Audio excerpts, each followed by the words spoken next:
No, or yeah. Yes. So Live.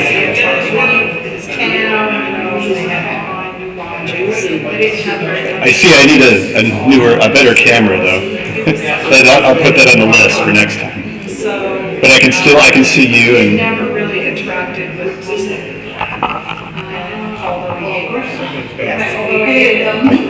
I was seeing you for a minute there. Yes, completely changed his life. He immigrated to the United States, and he has raised the Hate Foundation, and they go and they redo gang tattoos. And yeah, it's really yes, yes. And his organization is Erase the Hate. You guys record it and put it online, or We did, but it's a terrible. If you check the JWB, our JWB, the museum, they might have. It was excellent. it sounds like it would be. It was a fantastic. We had a guy speak at DOR last year who, he was like up and coming, nationalist movement here in the States. He was like, David Duke was like his godfather. He was born into this KKK loyalty. Do you recognize anybody here from the DNA committee yet? I do not. No. Nope.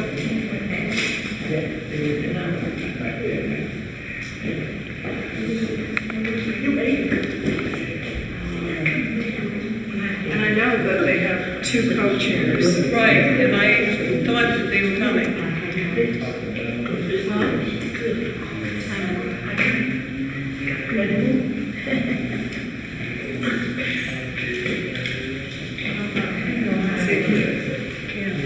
They have to go without me. Yeah.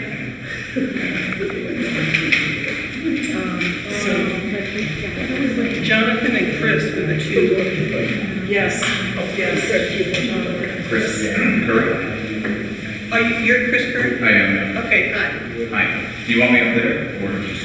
No, you're not on the P&A committee. I'm not. You're talking about Chris. Right, I'm talking about Chris who's on the P&A committee.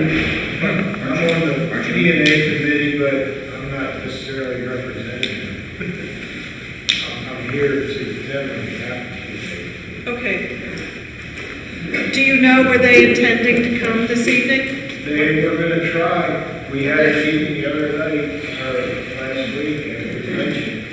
And I don't know if they committed or not. I know Christine said she was going to try to make it. But if she had a conflict, I thought Chris said he was going to come. I guess we should go on without them. Yeah.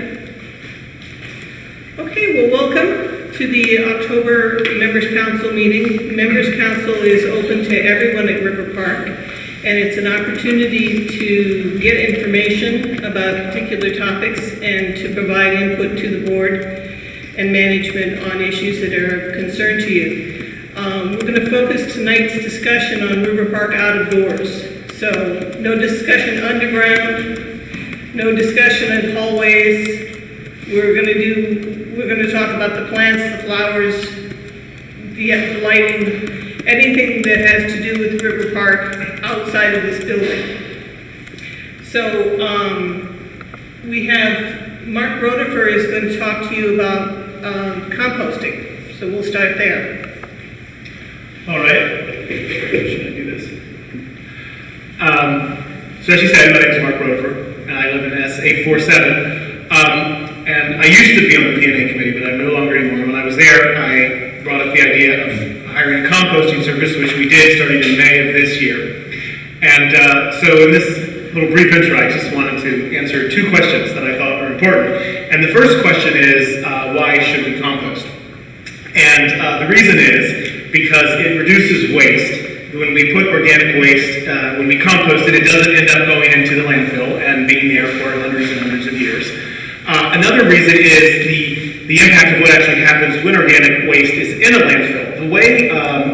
The way organic, I I shouldn't say organic waste, organic material. The way it decomposes above ground and underground is different. Underground, where it decomposes without any oxygen.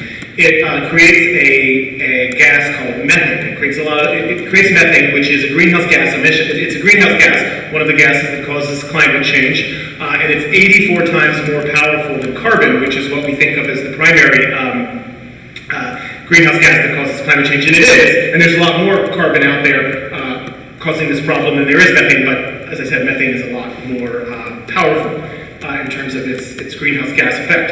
And then the third reason is what we get in the end after the compost is fully decomposed, and we have this, not RiverPark, not us personally, but it creates a soil which is very rich in nutrients, and so it's very good for agriculture, for growing crops. And that's most of our compost, that's what it ends up on a field where crops are being grown. And because it is so nutrient rich, it does not require, it requires no or very little fertilizer to create, the crops that we want. And of course, fertilizer has its own environmental impact, so that's good as well. So then the next question, I think, is what should be composted and what shouldn't be. And it's a pretty easy rule of thumb. Basically, it's anything organic can be composted and anything not organic cannot be composted.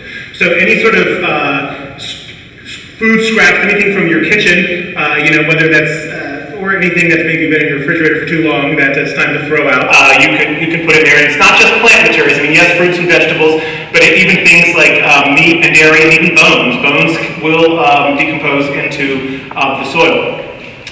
And then what not to put in there is, and I should just say, it's not necessarily just food stuff. I mean, you can even put your fingernails or hair in there. I mean, really anything organic.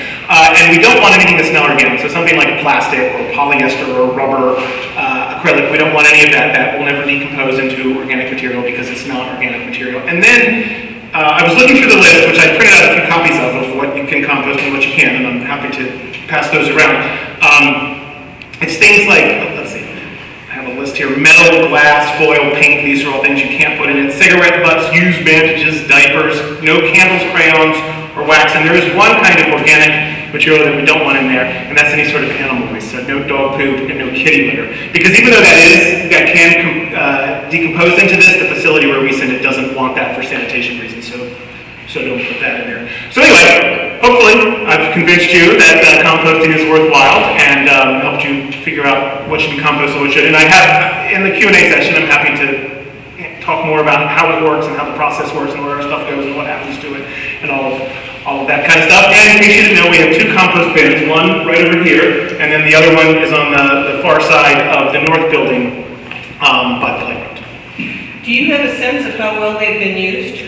Yes, so when we first started doing this in May, we had one bin. And I remember saying to the compost service, we have no idea how popular this is going to be at RiverPark. We don't know how many people are going to use it.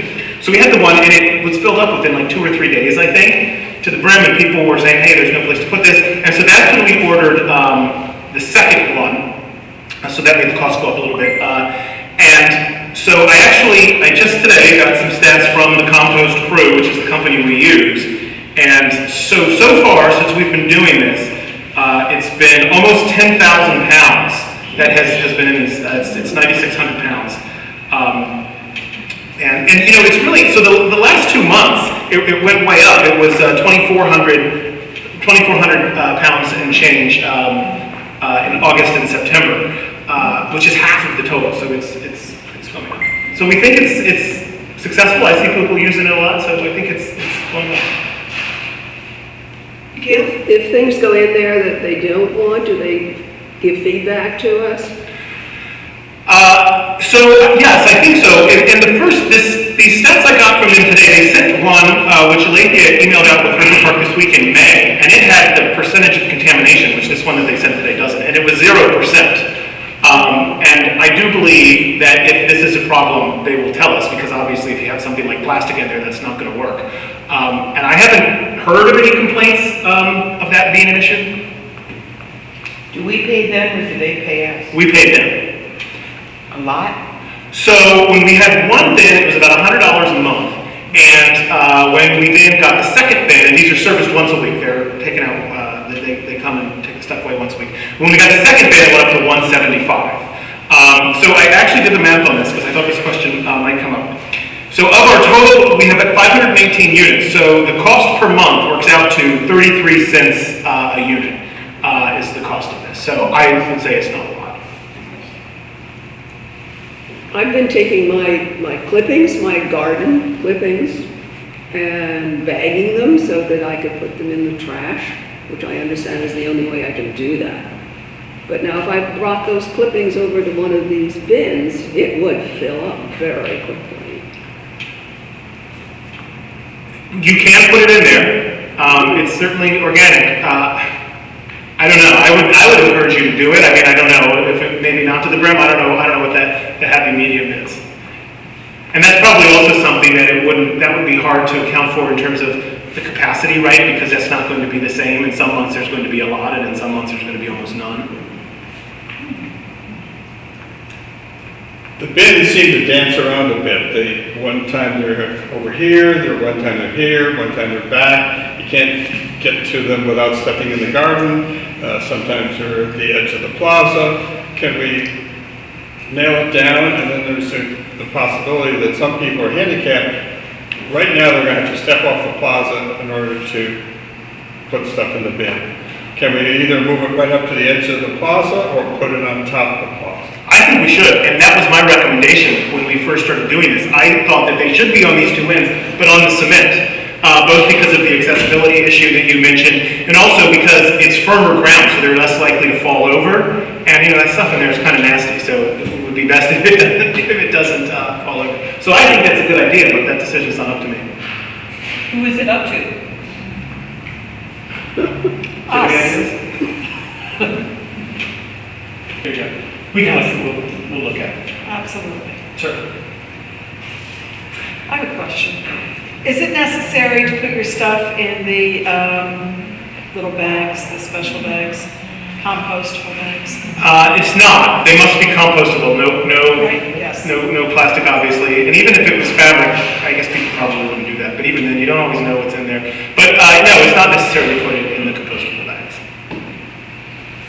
So I could have like a plastic bin that I keep under my sink and then just go dump the whole bin in? Yeah, that's what I do. I have a bin that has a lid, because of the odor issue, and when it gets full, I take it here and I dump it out. Okay. It would be nice, I'm talking too much, it would be nice if you supplied the little compostable bag. You're not that expensive. Forget I said. I just bought a bunch of them. Trader Joe's would give them to you for free if you buy their merchandise.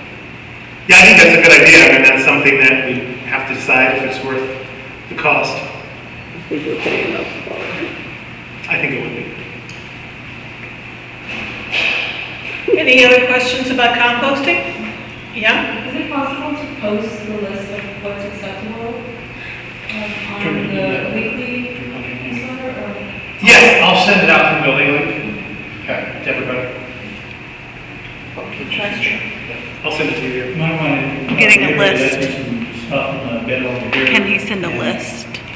Somebody dropped a plastic bag and compostable material. So ask, so get in there. You saw plastic in there?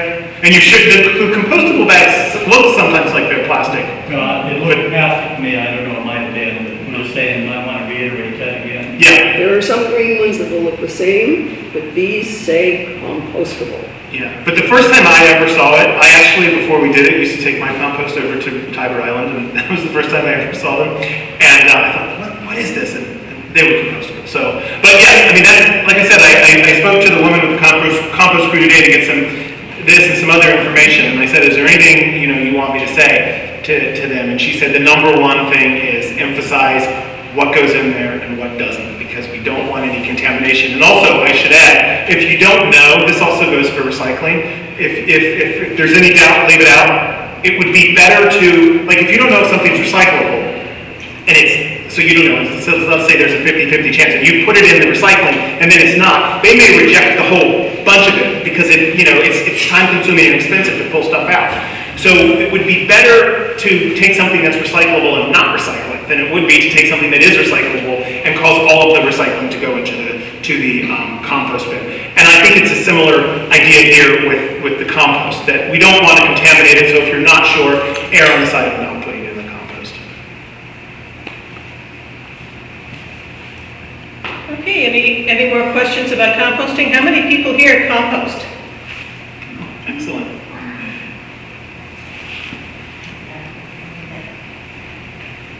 Do you have any sense of overall how many people use it? You know, I really don't, because it's all just anecdotal. There's no really way to track who's walking down there and putting it in. So I don't know. I'll say I see people using it, and I mean, maybe this is a self-selecting audience that's more interested in composting than everyone, but I was encouraged by the number of people who raised their hands. Okay, well next I'm going to introduce Jason, who's many of you have seen around the grounds in the hallways, and he's been overseeing the landscaping project. He sort of stole our thunder by putting out an excellent summary of where things are at last week, and I'm going to ask him to go over that I'll go paper over as well. Thank you, Beth. My name is Jason Dorkenhouse. I've met almost everybody here, but a few of you may have seen me walking around, didn't know who I was or what I did. So I've been working on the landscaping issue since the lighting issue came up in April or May, whenever that was, last spring. If anybody hasn't seen this week's, my report that I put out this week, does anybody, have you seen it? Yes? Okay. Well, I can leave these here, or Beth, you can hand them out or whatever, but I'm just going to go over a little bit about where we are now, and because we're getting to the end of the landscaping project, and I'm sure that is good news for everybody. You know, I've been walking around the neighborhood for the last 7 or 8 years, 9 years, working on different properties and different projects here in the neighborhood, and I know it's been very tough over the last, certainly over the last 3 or 4 years since the piping project started. So I guess I'll start with, I'll just go down through this list that I have here. Today, what we saw was the last big effort, the last big push to put plants out. We've got most of them in the ground. I would say that 95% of the plants on the property have been put in the ground, and most of the rest of them have been laid out. So there's still some pots or plants in pots, and those will be going in the ground this week. Fine landscaping. So if you didn't know, Pool Landscaping was here in the beginning. They started the project last year, and this year. I think it was in June or July, for poor performance, we had Trinity get rid of Pool because they just weren't showing up and they weren't doing their work, and the work that they were doing was suspect, and we just couldn't get them to do what we needed them to do. So we had a meeting with Trinity and basically laid it out that Pool wasn't working. That the performance was poor, and we needed someone else to come in and finish out the contract. So they brought in Fine Landscaping, and Fine Landscaping has been doing a bang-up job. You know, not only did they come in and they brought their irrigation people in to go through all of Pool's irrigation and fix what was wrong. Most of it was okay. There were some issues, and then obviously put the rest of the irrigation out. So Fine has been working to get all of the plants that we can, and there are a few plants that they couldn't find that are going to have to go in probably in the spring if they find it, or we'll get something different. I'm not a plant guy. My thumbs are not green, so I don't really know what anything is other than liriope, because that's everywhere. And but most of the plants now, there are a few beds that are still bare. And that's either because we're missing plants or it just got missed somewhere, but Leah Siri went through today, looked at all the beds to figure out which beds have plants in them or which beds do not have plants in them, so that they can do a full audit to make sure that every bed that's supposed to have a plant has plants. So I'm anticipating that by the end of the week, fine landscaping will be pretty much finished, and then the irrigation guys have to come back, and all of the plants that were planted today and tomorrow, well, maybe not tomorrow because it's going to be raining fairly heavy, I think. The rest of the plants, once they go in, then the irrigation guys come by, and they put the drip lines in, and so there's still a little bit of work to do, but for the most part, the planting is coming to an end. Now, some of the plants that are going in right now look a little rough. It's fall. They've already gone through their blooming. They've already started to go dormant in their pots, and they're not going to look great until spring. That's just the way it is. I think they were still looking for some bulbs as well to plant in some areas. I'm not sure what exactly those where those bulbs are going, but give the plants the benefit of the doubt until spring, and if they come back, great. Most of them will, I would think. A few of them may not, but they're, some of the ones they put in today look a little suspicious. I talked to Nate from Fine Landscaping. He said actually everything looks really, really good. Even the trees that look dead or that look like they're dying, the ones that went in August and the ones that went in just a few weeks ago, they look good.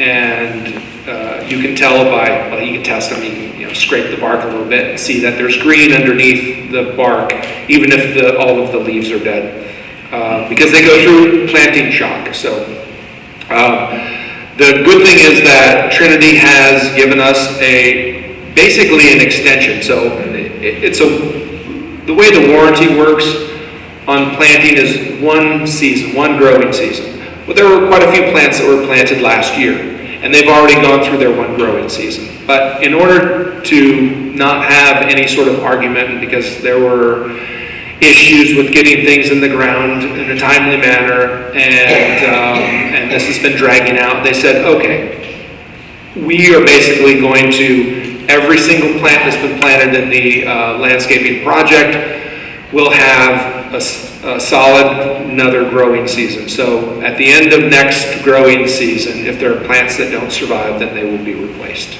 And that includes the trees. And we've already replaced a few trees in the courtyard this summer. And the only trees that I was a little concerned about were the ones that went in the picnic area, because they were, for whatever reason, they didn't get enough water after they planted them. But it's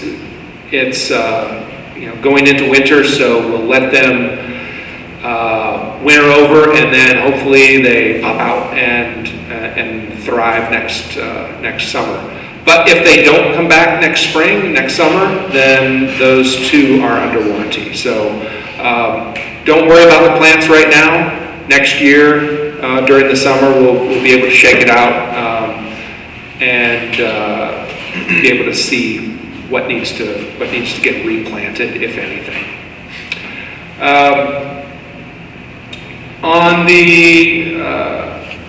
the lighting, the light poles are now in. We received those a couple of weeks ago, and I'm sure most of you, if not all of you, have seen the poles that went on the fire lane.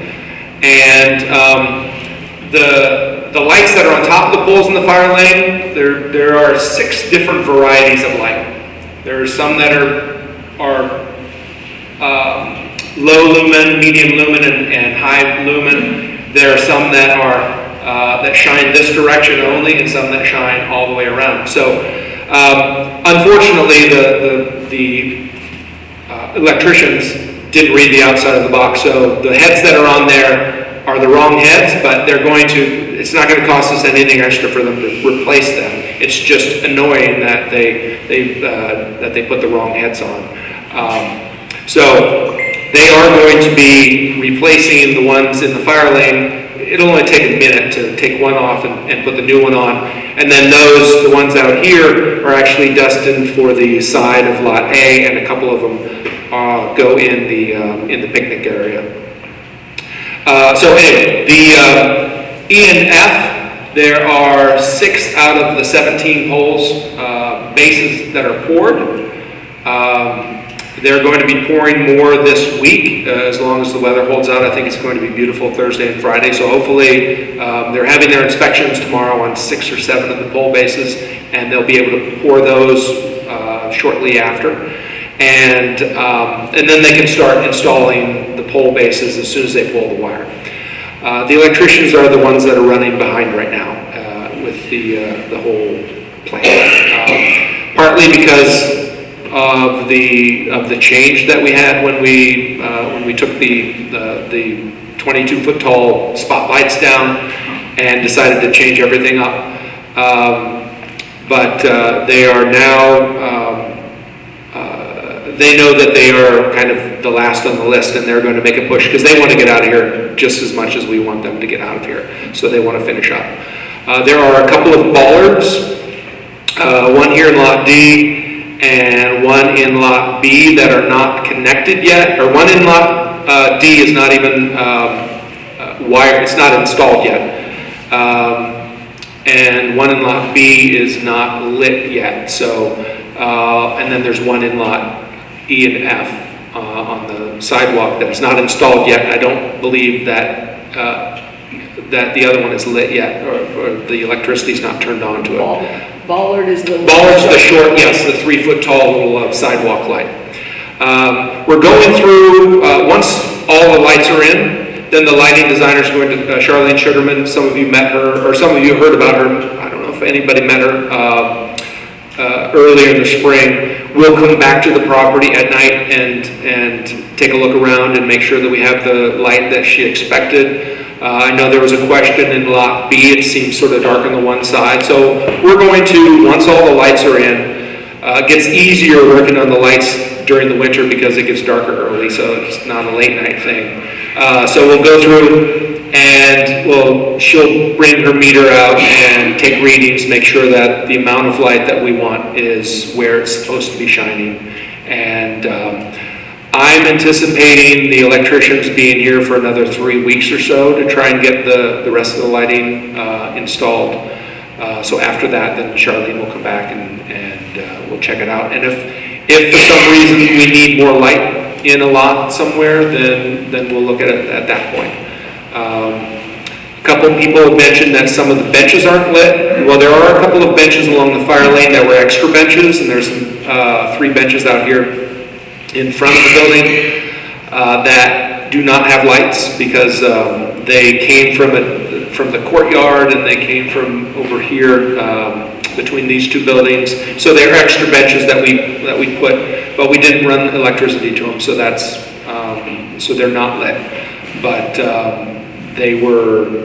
It would have been cost prohibitive to run lighting just to those specific lights. So that's why, or to those benches. So that's why we didn't do that. The courtyard has had an issue with the railings. The railings have LED lights in the bottom of them, and unfortunately the railings are custom and they weren't designed with a handhold in the bottom for the electricians to reach in and get the wires and connect the wires. They thought they were just going to be able to run the wire up into the handrail and to the lights and then back down. That isn't the case. The wires are too big, and so I've been waiting for the handrail manufacturer to get back with me with a price to cut some holes in the bottom, put some plates on. He has had a couple of weeks now, and we've emailed and talked, and I'm not super happy or thrilled with him right now, but if he doesn't get me a price, then I'm going to do it myself.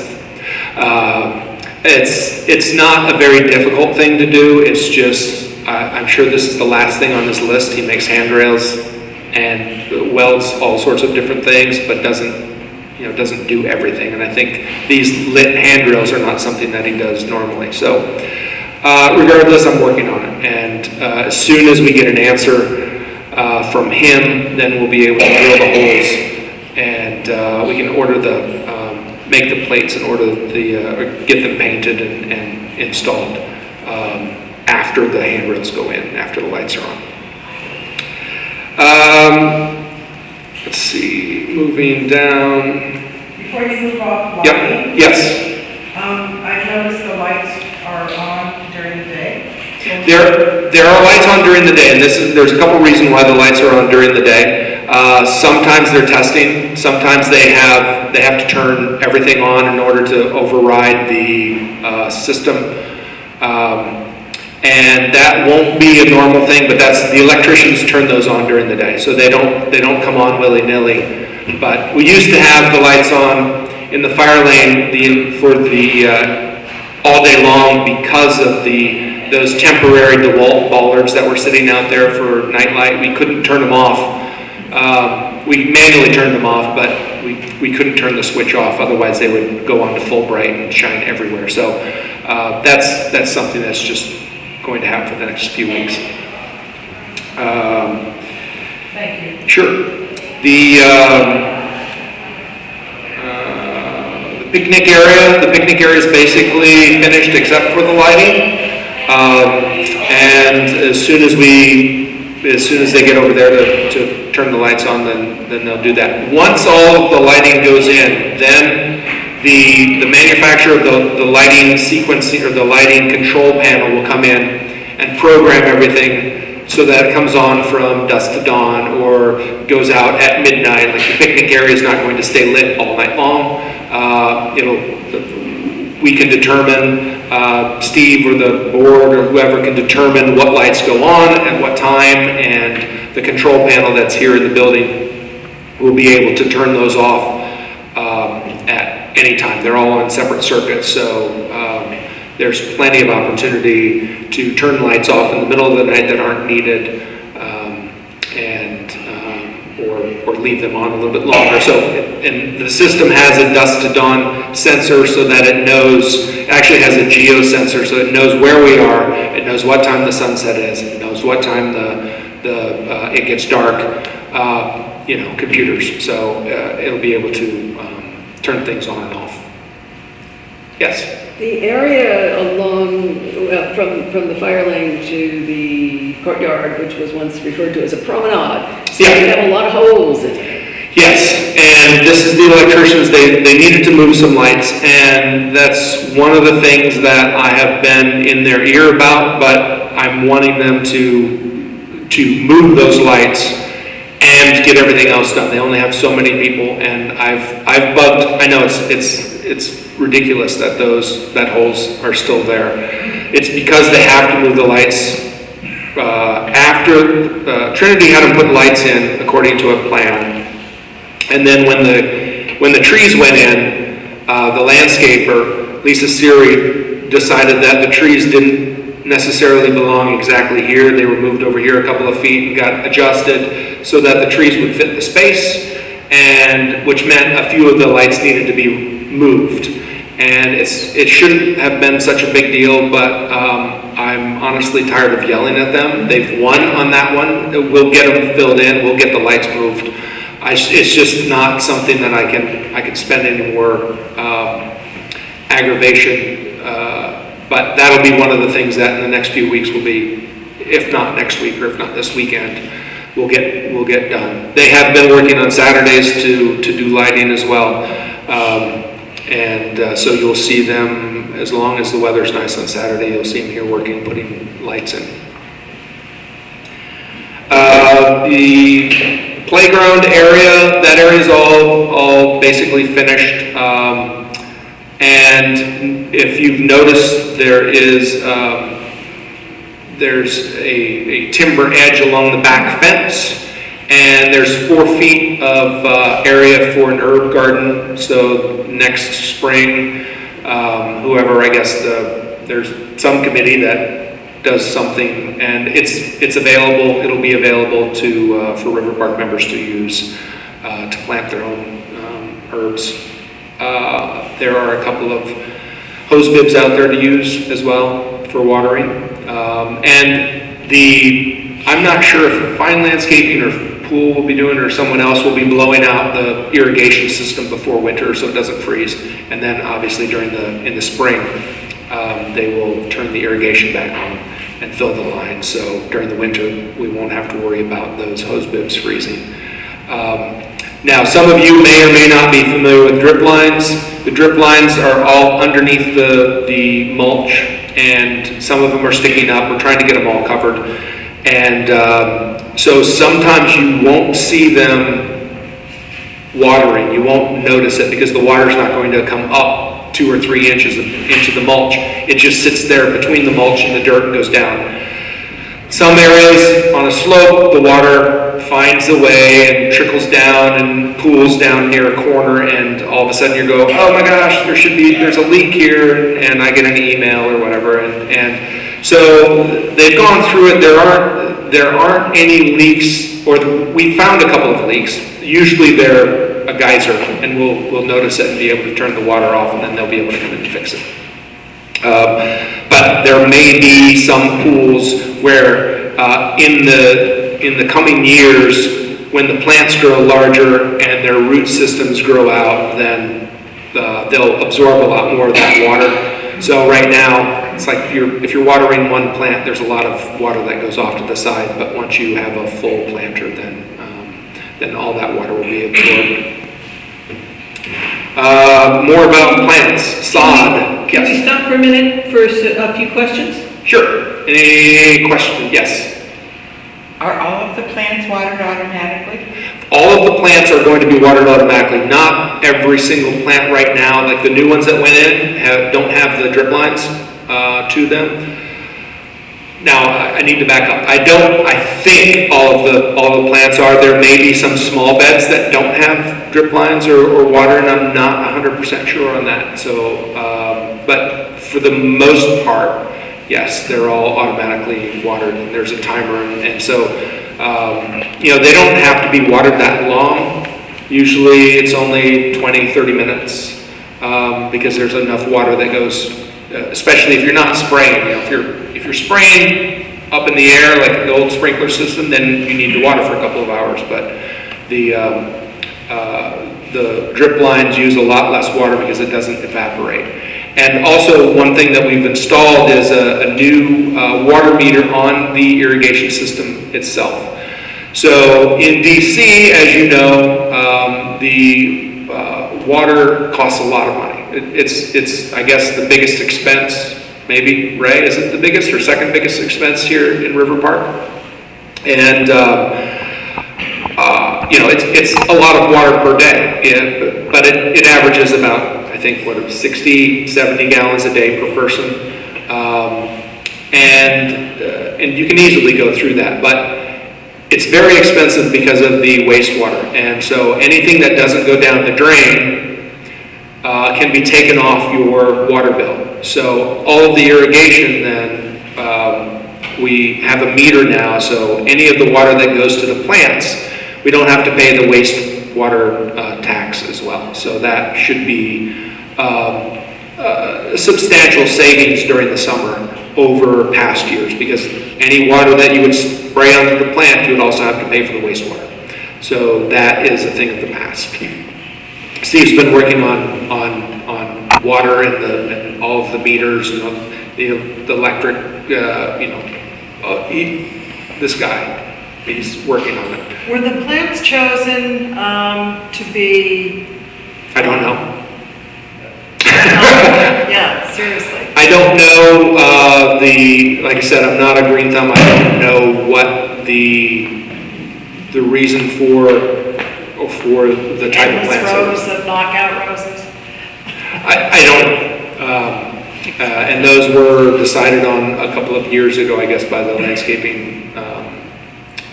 landscaping architects. So, unfortunately, I can't answer your question. Anything else before I move on? You have a question? Are you going to address the upkeep of it? The upkeep of weeding, the billions of feet of mulched area? Right, Steve will be able to answer that. Do you want to talk about that right now? Sure. Good evening, everyone. My name is Steve Philbin. I'm your general manager. I've been here for about a month, and I've met some of you. I recognize some of you at the meet and greet that we had, and I look forward to meeting the rest of you when you come to visit me in my office or whatever. As it relates to the landscaping, we just put together the RFP for landscaping, and that's one of the things that I had on my list to talk about. And the person that I had draw up the RFP isn't the current company. It's another company called Atlantic Maintenance Group. And I brought them out because I knew them from the 15 years I just came from in condominium and HOA management. And so they said, Steve, you've got a lot, there's very little mowing, it's all weeding, it's all pruning, it's all, maintaining the landscape. And I said, exactly. It's all hard labor. It's all, exactly. And so I just received the RFP from them yesterday or Friday, or I think it was Friday. I don't think it was over the weekend. And so now we'll send it out to 4 additional companies. But they did acknowledge, they said, what you've got here is, it's unique. Right, it's unique. And so we will be bringing out, inviting each company. We've had 3 companies out so far, but we definitely needed to put an RFP together so that everybody's bidding apples to apples. So an RFP, what does that stand Request for proposal. Okay. So, and we invite the ones that we know are good at what they do. Chapel Valley, we had Atlantic Maintenance Group, and we have some others that we'll be inviting. But we'll give them the RFP ahead of time so they can read up on it, they can research our community, and then come out and walk the community with the staff. And then they can come back shortly after that with the numbers. So am I correct in thinking that I just heard that when we spent boatloads of money on this landscaping project, essentially putting lipstick on a pig, we did not take into consideration the cost for upkeep? Is that correct? I wouldn't think that, because I think anytime you're doing a project, it's going to have an impact, but we're coming upon the next year when we're bidding out all of our contracts. So I would think that everybody would expect that it's going to increase to some degree because of the type of materials, the plants, et cetera, the trees that were planted. They definitely expect that. So do we know where the money for that's going to come from? Well, of course it's going to come from. I mean, I know where it's coming from. Right. But we haven't even seen what the increase is going to be yet. Jeez. So that's, but again, you're going to have a scenario where you just bid it out, see what the cost is, and determine what the increase is going to be. Oh my God. Yeah, no, it was not designed with the end Get cost in some mind. grass and be done with it. Well, we may find that it's cheaper this way. Who knows? Can I go to our tree in parking lot B, I guess it is? Yeah, you can. Because you mentioned that there's fungus, which was, we used to, I said this so many times, we used to spray all of these willow oaks for a fungus, because you can see it, the black, And so I think it's a fungus. I may be incorrect in saying that it was a fungus, but I believe, was it? Yeah. It certainly is. The willow. Okay. The willow. Long memory of what was going on. Okay. When I came in, what I was told was that there was a concern with the willow oak and that the insurance company had been involved. So what I did was I first met with Poole. We have a proposal to treat the willow oak. I also have an opinion from an arborist at Bartlett up in Rockville that says that the willow oak is not dying, it's actually flourishing, but there is some work, some treatment that needs to take place.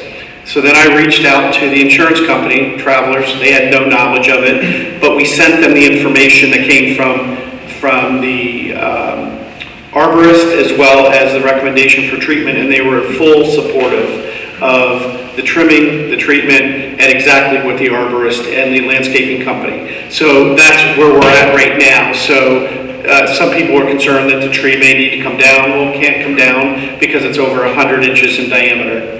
And so we're moving with the treatment aspect of it. I was picking up on the word fungus because I think the fungus problem is why you had the branches falling out here.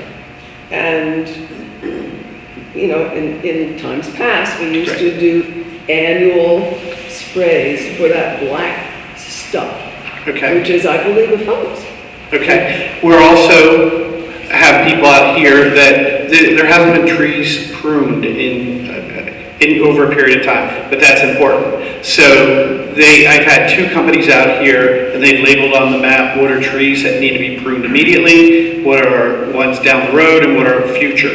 So we're also bidding that out right now as well. We'll also have 2 or 3 companies come behind and give us, take the RFP and give us a price. Now, I would think that when they're looking at all this between the landscape and the treatment, that it is going to be treated. So if there is a fungus, that would somehow be addressed. The city used to also spray along Delaware. Okay. The same- Well, a lot of people are concerned about sprays these days because of their pets, etc. You know, so that's why. A subset, Steve, of the tree question is, did you look at the patio trees separately? We're looking at all the patio trees. I was told that owners are responsible for their own patio trees. So that's going to be a separate, they are being looked, every tree is being looked at. And then we're going to have to address who's responsible for it. And apparently, a couple of years ago, you had every tree labeled on this property. Because I have a list in my office now. So we know where every tree is. And so now that's making it easier for the people that are going to come in and give us a bid on the trees based on they have the exact location of where the trees are. They're all numbered. The ones that aren't numbered, obviously, are the ones that were just planted this year and last year. Although they are listed on my report that the pool landscaping brought into me, we haven't had a determination on everything in terms of their conditions. Okay. Did you want to finish? Yeah, I'll finish up. So the next thing as far as planting goes, sod, the new grass, obviously, pet urine, been quite the subject. So just don't. Be nice to the sod with your pets, and it will. It's growing. It's really, really looking good where it's growing, and it's taking off. Obviously, the stuff in the courtyard took a little while to get going. It was watered a lot, but the stuff that was planted along the fire lane and in the picnic area is growing very fast. And the picnic area is not rooted completely yet. So if you're back there, just stay off the sod. I'd like you to stay off the sod the rest of the year if you can. So you don't run through with your bare feet, whatever you want to do. But treat it nicely and keep your pets off it would be great. And that's all I'm going to say about the sod. And lastly, there are a few things with concrete. There's a few bits and pieces of concrete that were put in and then pulled out because we had a water break up near Lot C at the pedestrian gate going out. That will be replaced with concrete at some point. We're trying to get another price from a different concrete installer instead of instead of JMR, the ones that put all the concrete in, the exposed aggregate.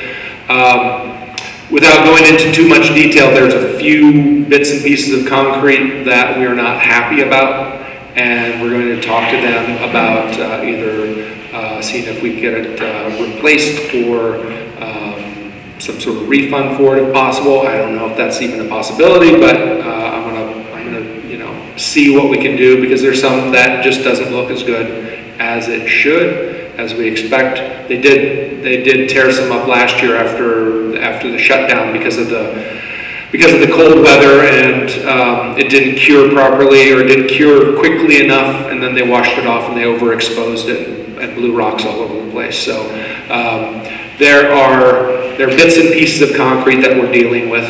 I don't want to put anybody through tearing up a bunch of concrete, but there are, obviously, if you go out there and you see asphalt in a couple of areas, that's going to get concrete at some point. And in the fire lane, where the cut was between the building and the townhouses, where the new underground piping project, where the new pipes went, there's quite a dip there, and that is also on the proposal to get repoured with concrete so that it's not a tripping hazard, and so that if the fire trucks go down, they don't have an issue going over it. Not that they would, but it's more of a tripping hazard. I've almost tripped on it myself. And there are some along the fire lane as well, especially on this side. There are some red brick pavers that were broken and removed when the permeable pavers went down, the walkways went down. And we're looking at getting a company to give us a price on putting those in. Trinity came back with a price that was just ridiculous, so we said no, thank you. And we're going to look at doing it ourselves. We're trying. Steve and I are trying to cut Trinity loose as quickly as possible. And the things that we don't need them to do, we don't want them to do.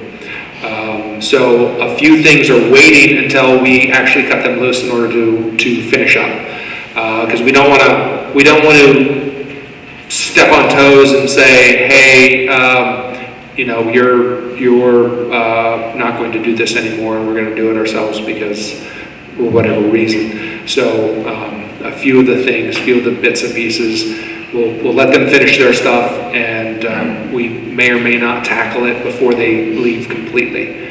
Just to let you know that we're trying to get them out. We're trying to, boot them out of here. Certainly in November at some point. But like I said, it'll probably be another 3 weeks or so before all the lights go in and are finished up. And then there are other projects going on. There's I'm not going to go in depth with FiOS because I'm not 100% sure if we're still doing FiOS in the last 4 rows of townhouses this fall or if we're waiting until spring. And I don't know anything I don't know when FiOS is coming on. I know that we weren't going to mention anything but the outdoor stuff, so that's as much as I'm going to say and leave you with that, yes. Just as one who's been waiting anxiously for FiOS, I would hope that you get it in this fall rather than wait for next spring. Note taken.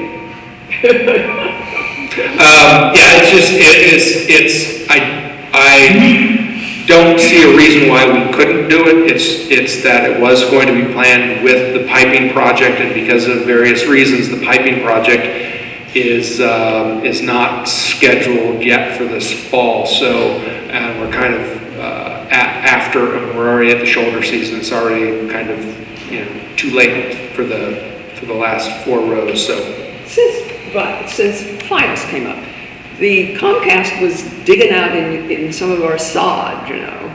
They had their little thing to find out where they needed to dig, and they were digging in from the 314 in the sod. Okay. It just blew my mind. This was Saturday, neither of you made me aware of it. Yeah, there was 100 messages that people did not have service. Why they had to dig, Well, they were digging to see if there was a cut somewhere, probably. yeah, I understand that. Yeah, I don't know. Yes. What's the deal with the parking lot over here? About a third of my parking space is gravel. Actually, Steve is going to be mentioning parking after I finish up here. Anything else? Can I ask a question about the gas grills? Yes. I think they're great.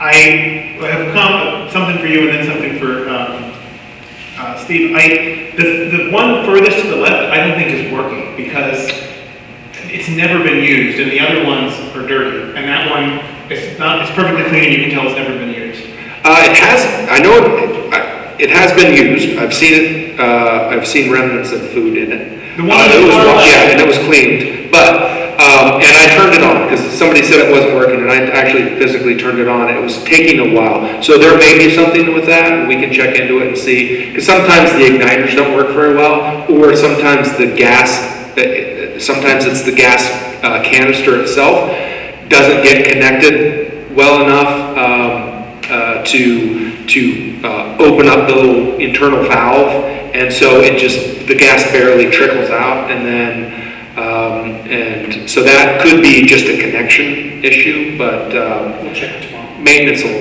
will check that. And so then I mentioned some of them being dirty. That's the other one I wanted to mention to you. I mean, I understand that it's up to the individuals to be responsible and to do that, and that's hard to enforce. But I just thought, first of all, maybe could there be They're supposed to be out there. the brushes? Brushes are being purchased, and the clean company will go over them. They'll go out to each row and scrape it. And we were talking, Steve and I were talking about how do we secure them so that we only know that River Park members and so that they know that they turn the gas off when they're finished, so they don't accidentally leave them on, because I've left a gas grill on before, you just forget about it. And so we were talking about locking it up and needing to get a key from the front desk. Anybody can use it, but in order to open it up to turn the gas off, and then as a reminder, you need to return the key when you're finished and make sure that the gas is off, so that it doesn't leak out, or so you don't leave it running all night, and because it doesn't take very long for the gas to go away when it's being used 24 hours a day. I'd like to make a comment about the picnic tables and chairs. I think it's a really horrible, horrible thing that we have made assigned handicap seating. Those chairs can't be moved away from the tables, and the table furthest from the grills and the activity has been designated as apparently assigned handicap seating, which I think is just disgraceful. If you have any kind of mobility issue, you can't move the seat so that you can get in easier. That seating is just so horrible, and I think it would be worth our while to replace the seating. It's just awful, awful. That is something that you can certainly take up, I mean, at some point. I don't have anything else to say about the seating as far as, I mean, that's what was chosen 3 years ago. No one said to themselves, hey, maybe we shouldn't have this designated handicap spot? How do we treat people so they feel like they're part of the community? I mean, I just... Over the details. Nobody. That's just disgraceful. Who would want to take that up with? Yeah. P&A?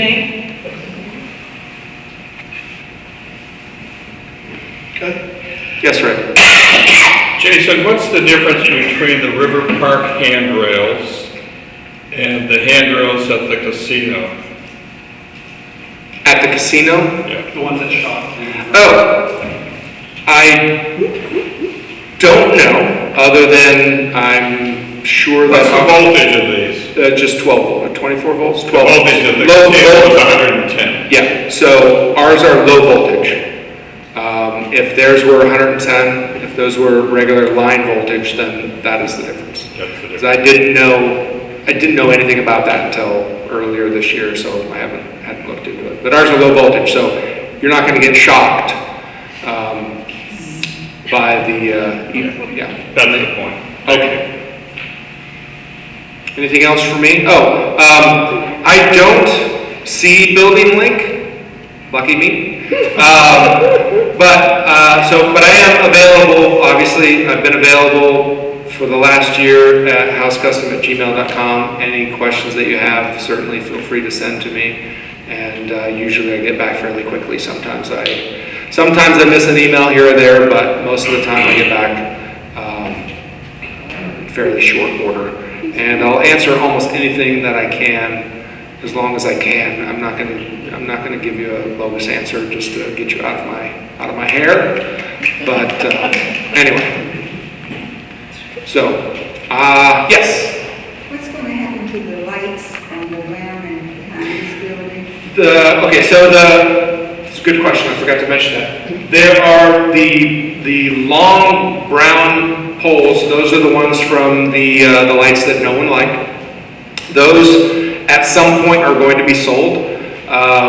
We haven't found a buyer. I haven't been directed specifically from the board to work on selling those yet, even though I've kept an eye out and an ear out to see if there's any sort of projects coming up that I hear about that might want them. It's going to be a tough sale to sell them all, because you're going to have to find somebody that'll either wholesale them or somebody that needs exactly what we have.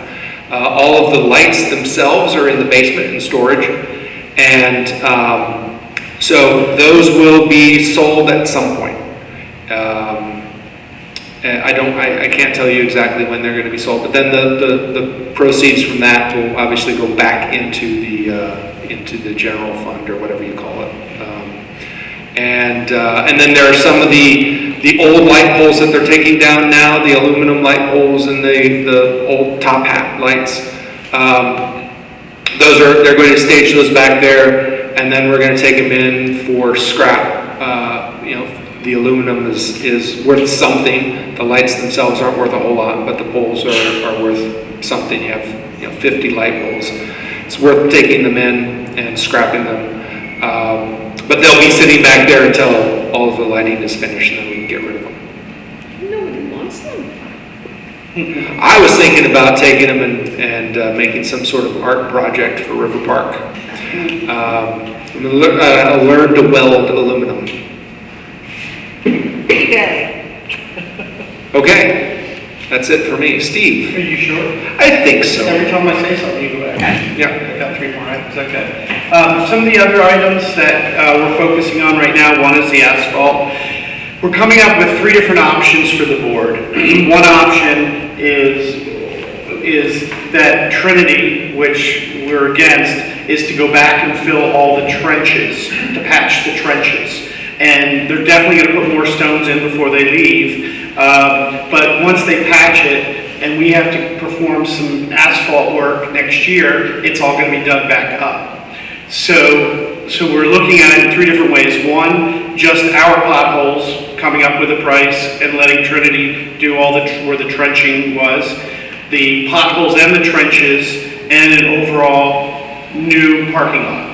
If it were to be an overall new parking lot, it would happen in the springtime or whenever the board approved it. And the main reason is we have a fuel tank underground, and that is on the north side right by the loading dock.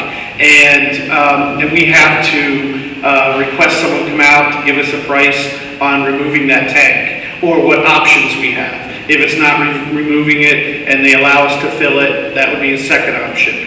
But it is right under the asphalt. It's not under the building, it's under the asphalt.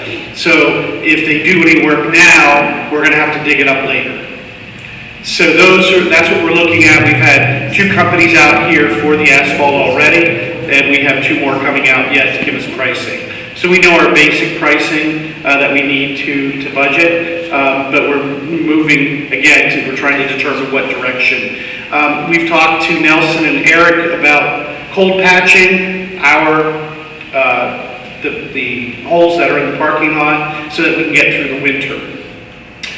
So that's another option that we're looking at. We haven't purchased the materials yet, but we're looking at cold patching and then trying to, keep it patched until we get into the spring.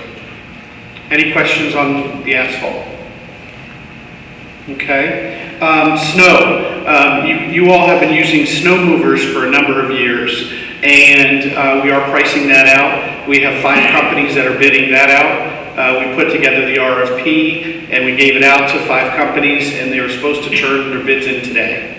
So hopefully, and contract usually starts, even though we don't usually get snow in November 1st through April 30th.